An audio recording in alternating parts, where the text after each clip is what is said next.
Hey, what is up everyone? It's Rinku, and today we're going to be looking at what we know and what we can expect from Black Desert on Xbox. Now I'm sure the Xbox version will start just like a new server. It will probably start with Balanos, Serendia, and Calpheon, while receiving content patches in the future.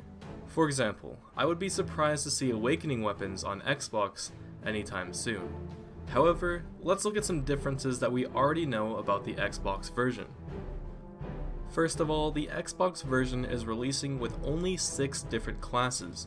That is the Warrior, Ranger, Berserker, Sorceress, Witch, and Wizard. This is already a bit different because the PC version also released with Valkyrie and Tamer. I also want to mention, while I was at E3 at the Pearl Abyss booth, I was told that the classes that aren't released yet may be released out of order compared to the PC version. We also already know that Striker has been seen in previous Xbox trailers. While it's confirmed that Striker is not coming out when the game releases on Xbox, this may mean that he is ready to come out in future content patches. I think that's enough about the classes. With the Xbox release comes the exclusive pre-order benefits. Just like the PC version, you can receive an exclusive Shootad outfit for pre-ordering the game. Now, if it's just like the PC version, I'm assuming you can only get that outfit for one character, so you have to choose between the 6 different classes that it releases with. Still, pretty cool. In addition to that, unlike the PC version, they're also giving us an exclusive pet, and I actually have never seen this pet. I don't think it exists on the PC version, unless it's just eluded me somehow. In addition to those 2 exclusive pre-order awards, it also says you will receive a horse armor and wagon set. So if the picture is identical to what you'll receive, that's actually the Trina Knight horse armor and the Trina Knight wagon set, but maybe it'll have you choose between different options, not too sure.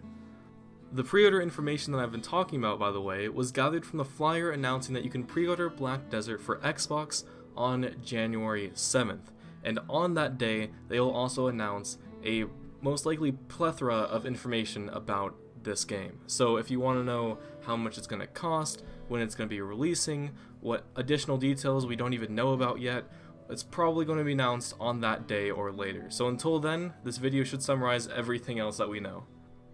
In addition to all that, I believe everyone who participated in the beta will also be receiving the beta post-launch rewards when they log into the real game. Of these rewards, there were scrolls, blackstones, a 7-day fishing outfit, but also something that was called the Black Spirit Balloon, which, if I had to guess, is most likely a balloon headband that goes in your pearl slot for your head. And I think that brings us to the last few pieces of the Xbox version. The last thing we heard from Pearl Abyss about Black Desert on Xbox was actually through a 3.5-minute video on post-beta changes. And if you didn't know by now, that's actually the video that's been looping in the background this whole time. If you want to watch the real video, I'll link it down in the description, but I'm going to quickly summarize everything they talk about in that video. First off, they mention, from the feedback we gave them from beta, they want to further polish the game for release. The biggest example of this was that they changed the amount of time you have to hold down the Y button to loot from 1 second to 0.2 seconds. They also mentioned that they have the ability to hide chat in game, they toned down the motion blur, and that they're going to have a lot more customization options for you on the release. From this, I can't help but feel that Pearl Abyss is actually listening to us and will really change what we want changed.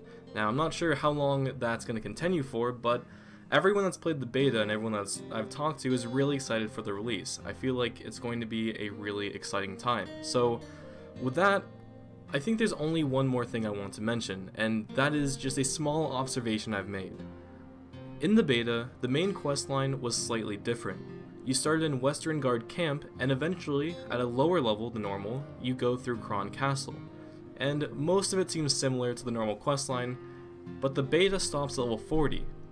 An observation I've made is that the new class Archer released on the PC version, and if you've played it, you might know where I'm going with this. The Archer, I believe, has this identical different questline, the one that we saw in the Xbox beta. It may be possible that this Archer questline, this Xbox beta questline, is the new questline for all new characters going forward, or at least all the characters on the Xbox version. And let me remind you that the Archer questline, there is no level cap on PC, so you can play through the whole thing. You can get to level 50. There's a new way where you go beyond level 50, which instead of killing a giant catfish, you just right click this crystal thing. So it is quite different than the normal questline that we're used to. I think that's about it. We will know so much more on January 7th when pre-orders actually go live. You already know that I'm going to be pre-ordering the most expensive package that there possibly can be, and I will be making YouTube videos and live streaming it when it releases immediately, so stay tuned for that. I love you, and I'll see you next time.